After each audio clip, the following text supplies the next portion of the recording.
So, this is the night that forever changed the trajectory of my life. And this next part might be a little intense or even possibly shocking. And I know that you can be with that. And I know that you've had your own experiences that you possibly could not make up. You possibly could not have created this situation that you were in, this partnership you were in, or this place in life that you were in. You couldn't possibly make it up even if you tried, because it's simply something that you had to move through, you had to get through. And this is what I'm about to share with you. And so it's really vulnerable. I don't go into this part of my story that much, but it's significant because we need to be able to look back at things and see not only the pain, but we see the beauty, the substance, the soul, and the spirit of life that was actually here for you through that, and something that carries you through to the other side of that. Something that is not you, something that could not have come from you, something that is here for you. And so that night, I'm leaving nursing school. I done with my semester, and I had to go to the pharmacy to get my prescription filled at the time, which again, I was taking oxycodone every day for pain management, which is insane to even think that they would prescribe a 20-year-old female who's barely eating food and barely functioning, that I would be on such crazy heavy pain meds that I was also taking every single day. So I go get my prescription filled. I come home. That night was my fourth and final suicide attempt. And this time it was the real moment of catalyst awakening, landed me in the ICU again. And this time I had a real out-of-body near-death experience that I remember viscerally, or maybe not viscerally because I'm out of my body, but again, there's this part of you, this soul, energetic being that you are, that is omnipotent, omnipresent, and everlasting, no matter what the state of your biology, no matter what the state of your physical body. And that's why you hear stories about people who have these out-of-body near-death experiences, or they go into the astral plane, or they go talk to their loved ones, whatever it is, and they still can remember who they were, even after having some crazy, experience where they're out of their body. And that's because there is this intelligence, this soul within you that knows who she is, even in extreme states of disconnection.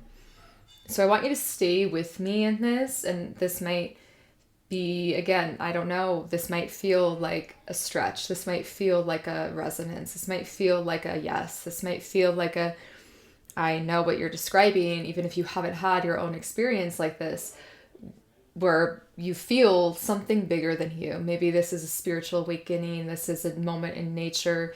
You're connecting with the earth. You're connecting with water. You're connecting with a loved one. Maybe you've been at the bedside of someone who's crossed over and you feel something come over you that is so profound and so big and so much bigger than you. And that was a feeling, that was a deep feeling of being in peace, being connected to peace and being held and being like, I'm not alone in this. I'm not alone in this journey. And there's so much more that's happening that I can't necessarily see, but that's happening all the time, and that is here for me. So, like I said, this is a really vulnerable part of my story, and I don't share it to be like, wow, it's so bad, or whatever. I really don't. Like I said, I've hid so much of this journey and this parts of my life for so long.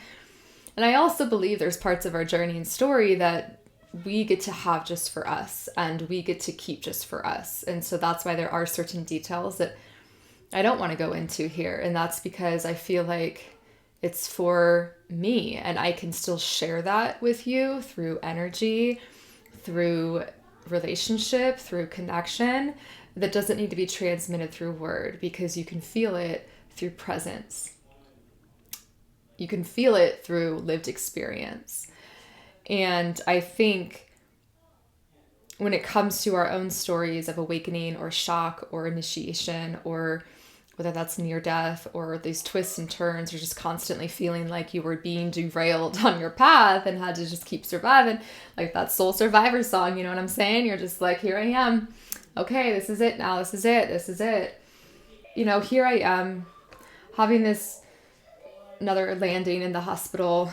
And at that time, because I was 20, I was then transferred to an inpatient adult unit, which was very different energy than the adolescent unit, still very fucked up and dark and sterile, and just like, how do we do this to humans? How do we put them, people who have been in such extreme conditions and states, and, you know, going from, I was on a Narcan drip for 3 days in the ICU, hooked up to all of these tubes, and just like in bed, you know, I couldn't even shower until I got there to the facility. And so I just had again this feeling of like, oh my God, like these are human beings with real life, real story, real experience, real beauty. And again, some of the most like sensitive, like special, just here.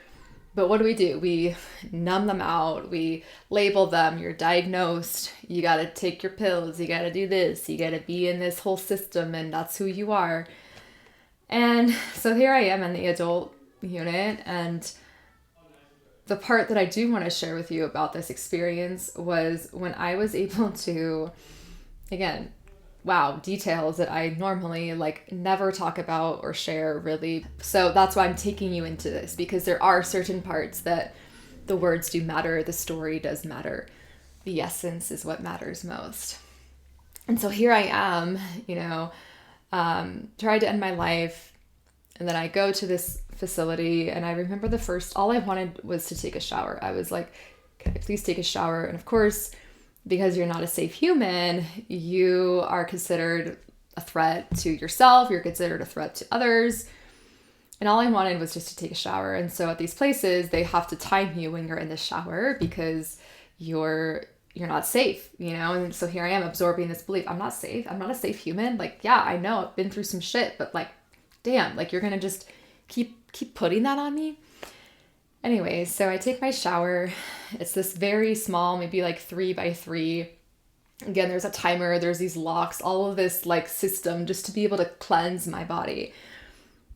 And it was like the most potent feeling of cleansing and purification, and like being able to feel my body again for the first time in so long. Simply by being in the shower, in this setting, you know? And so I share that because it's like we could sometimes overlook the power and potency of these very simple resources and very simple gifts that we have in life that have such an ability to really cleanse and purify and remind us of who we are. And it was like so beautiful. And so here I am again in this very, what someone might say, effed up human experience of trying to end my life in the fucking psych hospital again, and still having these really special moments of like, there's something bigger here. There is something here holding me. There's something here with me. I know it to be true.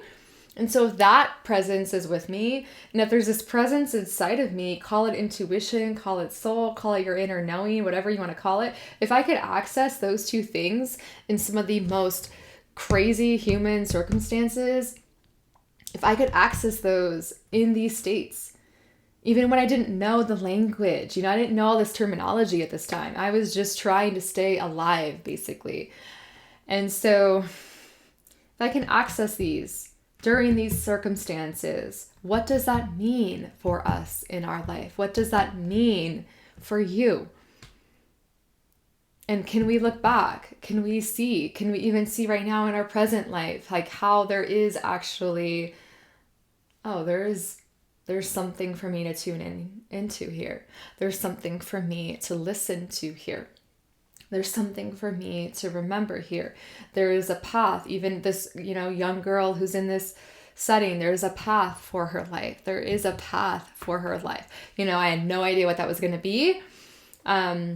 I just remember, again, I remember being in the hospital bed on the phone with my aunt, and her obviously knowing what had happened, and her saying, Hannah, how would you feel about moving to Colorado and having some healing time, getting in a new environment, getting in a new setting? And how would you feel about that? Again, I'm hooked up to a Narcan drip, IV, so depleted, and still felt this inner knowing that yes, I could almost feel my body say yes, even though the circumstances were what they were. There is such a simple power in that yes. There is such a simple power in these decision moments, in these catalytic moments. And we all have access to that. We all have access to harnessing that power, sensing that power, feeling that power. Again, the soul is this energetic coherence that is not dependent on the biological state of the body. The soul is always here and always speaking, always knowing, always waiting for us to remember. And so I was like, yeah, that's my yes. And so then, of course, I had to go through some rehab and all of these twists and turns. And eventually I knew that was going to be my next step. That was my next step. And so that's where I went on my journey. I went and started a new chapter. No idea what life was going to look like for me. But again, what unfolded was nowhere near what I would have planned or thought. Again, you could not make this up. You can't make this up. And this is the journey of life that we're all on together. So let's dive into that in our next chapter.